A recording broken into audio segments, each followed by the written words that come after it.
कोकणातील सिंधुदुर्ग जिल्ह्यातील देवगड समुद्रात मच्छीमारी करून बंदरात परतत असताना अलमक्का ही पर्सीन नौका वादळी वाऱ्याच्या तडाख्यात सापडून समुद्रात बुडाली आहे।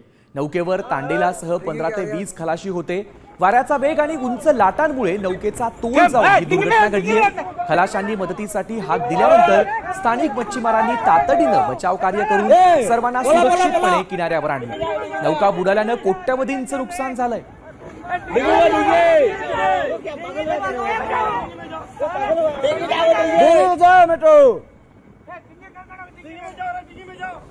दरम्यान या संदर्भात अधिक माहिती देतात आमचे प्रतिनिधी विनायक पंचाली।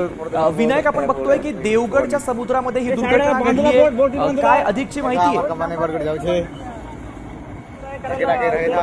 मच्छीमारी नौका होती आणि या नौकेवरती खलाशी होते, ते 20-25 खलाशी होते आणि अजस्त्र लाटा ज्या आहेत त्या समुद्रामध्ये उसळल्या होत्या आणि त्यामुळे ही जी बोट आहे ती या लाटांचा मारा सोसू शकली नाही आणि ती बोट अक्षरशः बुडाली होती समुद्रामध्ये।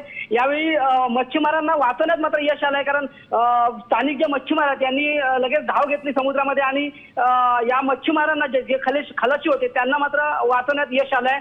जवळपास बघितलं तर 15 ते 20 खलाशी या बोटीमध्ये होती आणि ही बोट मात्र आता पूर्णपणे बुडालेली आहे। धन्यवाद विनायक दिलेल्या या माहितीबद्दल।